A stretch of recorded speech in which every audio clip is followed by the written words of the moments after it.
Our next speaker is Weijie Zhu. I'll let her introduce herself, and I think some of you know her.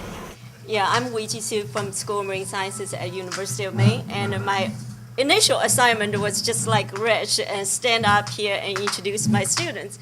Fortunately and unfortunately, the two students, they have finished this program and moved on, so unfortunately I stuck here and give this talk. And because I have a lot of material to cover and because we are behind in time, so I better get started.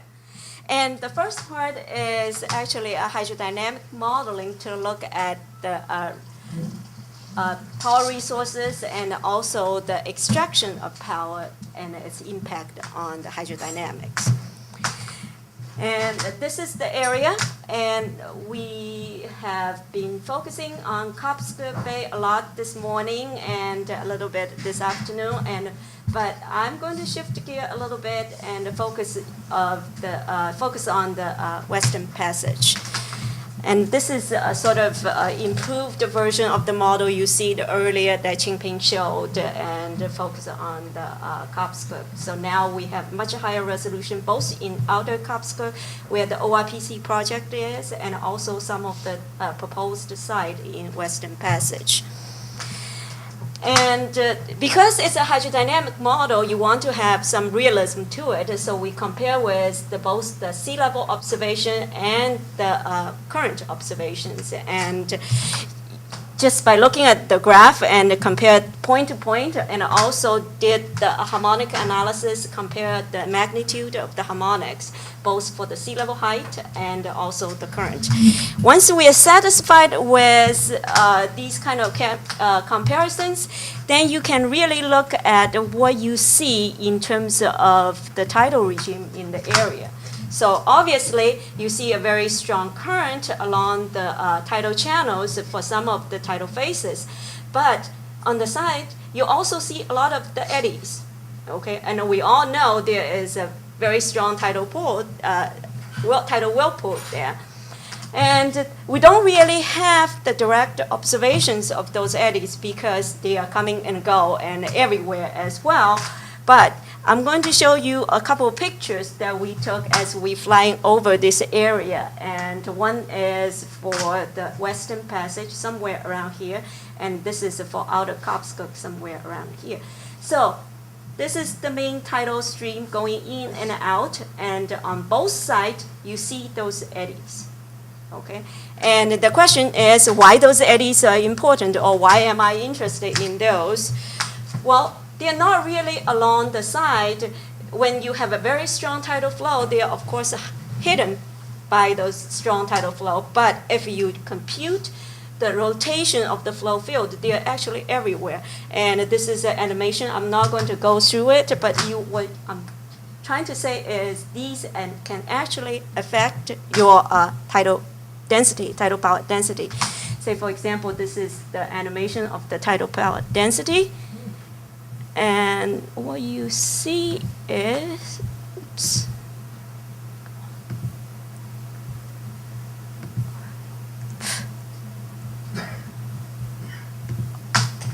Okay, so as you see that when you have those eddies going by and you actually see the drop of the tidal power density at some time during the tidal phases coming through, and those will obviously affect your operation.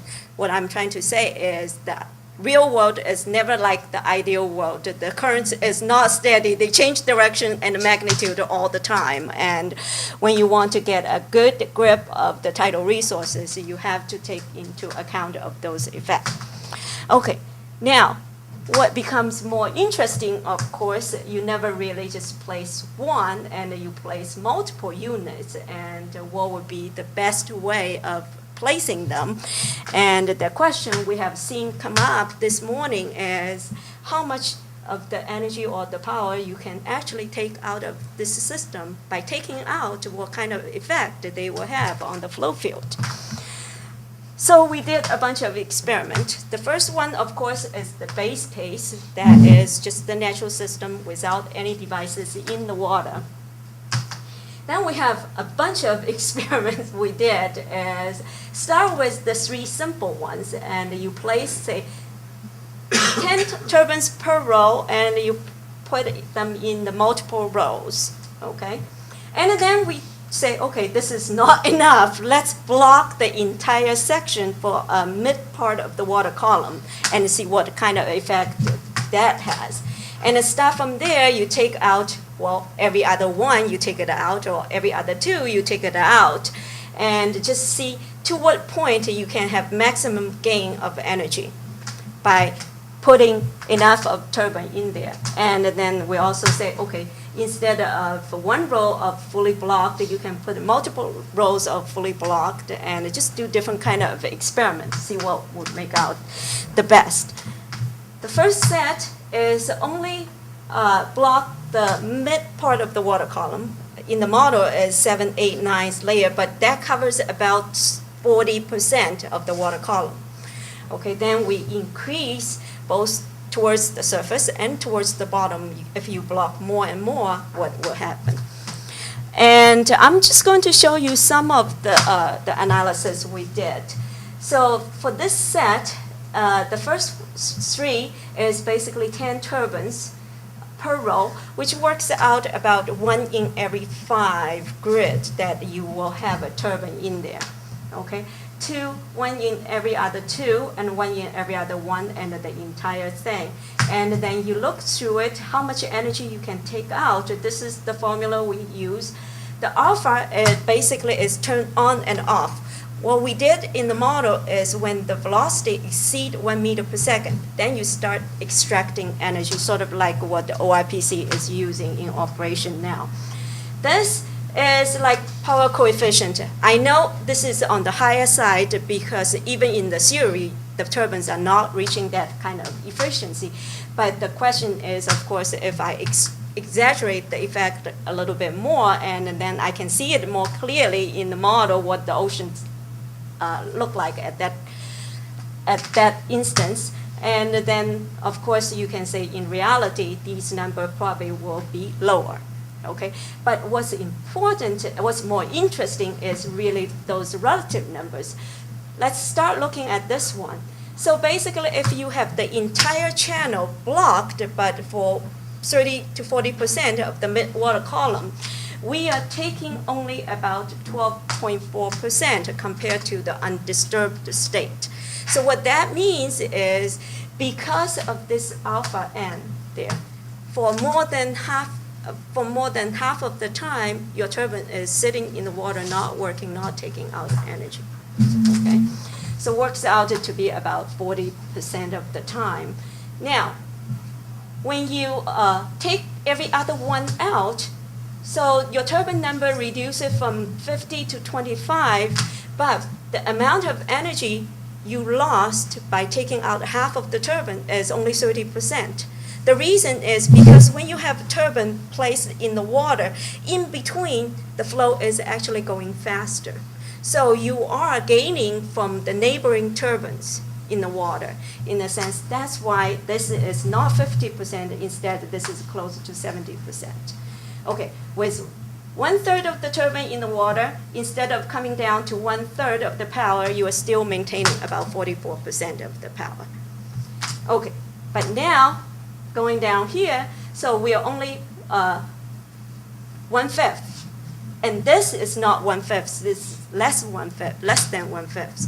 So in the sense that by removing enough of the turbines, you don't get the benefit from the neighboring turbine anymore. And even less than 20% because this is, we're getting end effect.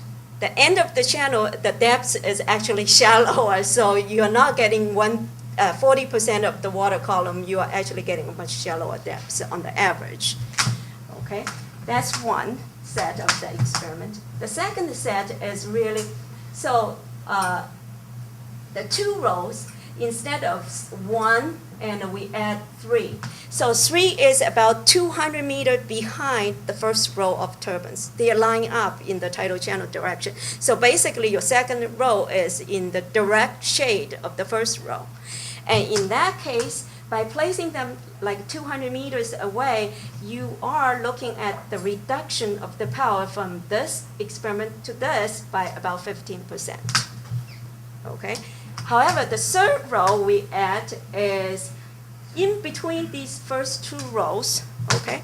So it's now you are, instead of 200 meters beyond, you are actually 100 meters in between. However, they are stacked, so in a lattice form. So in that kind of case, whoops, the reduction of gain from the third experiment to the second is only by 4%. So it tells you they are the energy you can gain by placing them in the lattice, because the second row, for example, these will just directly be in the shadow of where the two turbines block them and enhance the flow. That's where you actually gain. Okay. So, this is very hard to see, so let me just escape that. So what I'm going to show you now is an animation, and just telling you where you see the velocity reduction and where you see the velocity gain by only allowing 10 turbines in this row, so you see more clearly the effect. Okay, as you go, you will clearly see the tail part of it. Oh, by the way, this is the Western Passage, and this is the Pleasant Point. And a piece of good news is a lot of the energy are on the U.S. side compared to the Canadian side.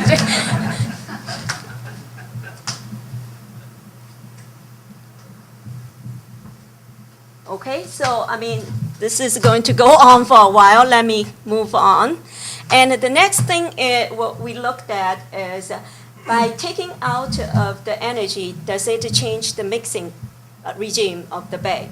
Because after all, there will be other uses like aquaculture and other industries to use the bay. So you want to look at how mixing being affected. Okay, you clearly see the highs, the change of mixing regime right behind the turbine, very close. But then also away from the turbine. Those large values are not necessarily a big change in terms of magnitude. However, as those eddies, they change location from time to time. Now, because of you have the tidal devices in the water. Okay, so that's another thing we looked. Then you can, of course, for people interested in fish strike, you want to zoom in to the near field of the turbines. And then you want to look at the velocity change. This is the ratio compared to the one with turbine in the water, without the turbine in the water. So for the values greater than 1, meaning that you are actually gaining velocity. For the values smaller than 1, you are looking at the reduction of the velocity behind the turbines. So for example, you see some of the tails, and in this case, you are actually seeing the Canadian part gaining flow speed by placing the turbines in the channel. Okay, you can also look at the vertical cross section and see the effect of individual turbines. And also this is in the along stream direction, and you will be able to see how far the effect is. Okay. So this is the entire channel blocked, and you can see the similar things. But what I want to point out with this one is how much of the sea level will change by placing those tidal devices in the water. So what you are looking at on the left is the maximum water level and minimum water level in the system. And then this is looking at one row with 10 turbines, and this is one row with 50 turbines across here.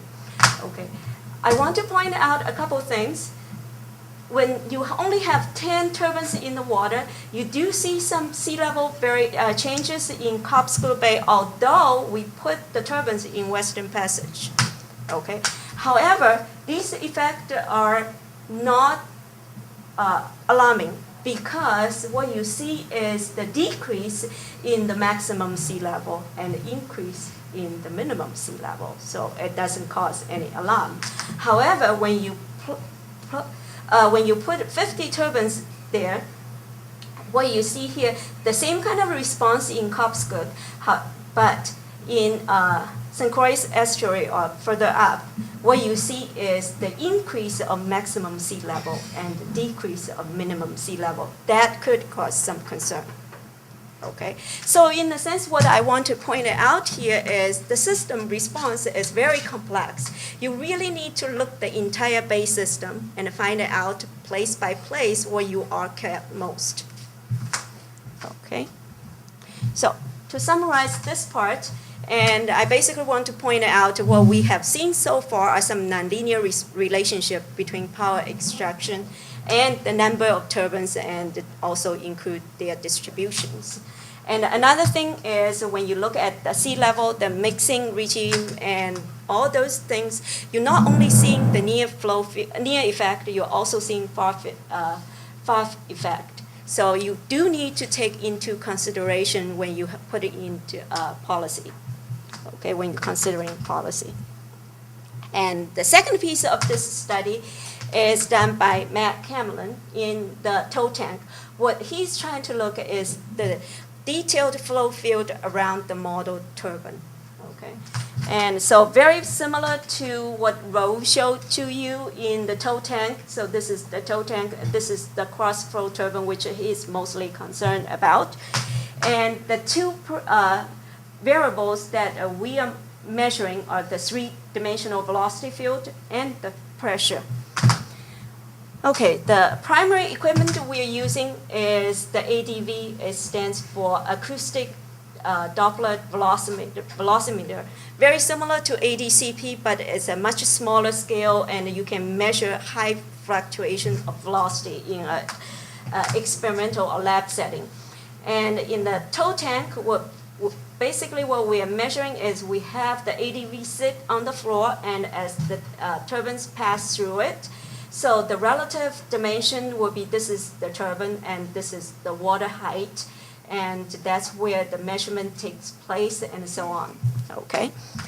So what we are getting is these kind of velocity measurement at different heights, and of course the ADV is sitting at one point, as I said, as the turbine passes through. So we're basically converting the point observations to functions as a distance from the turbine, okay? So instead of looking at the point observation over time, now we change it as the function of velocity, velocity as a function of distance from the turbine. And with this kind of data set, what you can compute is the energy distribution. So what you are looking at is the energy distribution over distance and versus the frequency, okay? The two things you can see from this kind of plot is, remember these are plotted in the log scale, so from color red to green, you are looking at 6 orders of magnitude difference. So basically from the center of the where your turbine is to about 6 diameters or 4 diameters out, you are already look at much of the energy being dissipated, 6 order of magnitude. That's number one. Number two is you see the spread of these energy highs, very much like a shock wave spreading through the water column, okay? So with that, and then we did analysis. So basically we're using the Reynolds time averaging concept. And what you see here, the red is the U velocity, which is down the length of the tank.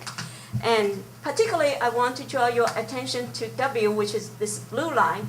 So based on U and W, and also the green line is the V, which is the traverse velocity or lateral velocity across the tank. We have separated this entire time series into 3 different flow regimes. For example, this part is very much like a flow bypass. Again, for the fish counter kind of concerns, what you see here is the top part of the turbine, and the velocity is actually going up. And this is the vertical velocity is going down. So very much you see water pushed away from the turbines. Okay, so we call this as a flow bypass area. We actually calculate the percentage of bypass fluid from that part. And the next part, of course, is the entrained flow. So as the turbine passes by and you see the downstream or down tank kind of velocity picked up until it reached about where the carriage travels, okay, and then slows down because the turbine moved away, and then a long wake. Why this kind of separation is important? Because then you can look at how turbine is being dissipated. First of all, we calculate the turbine's kinetic energy associated with those flow fields, and both say near the turbine and then away above and below. And again, you see the propagation out of the turbine's kinetic energy. And then also you see where you pick up the turbine's kinetic energy is coming from the mean flow because the effect of this Reynolds stress. So another set, as I said, we also have a pressure measurement. So basically gives you the water level, how it responds to the turbine.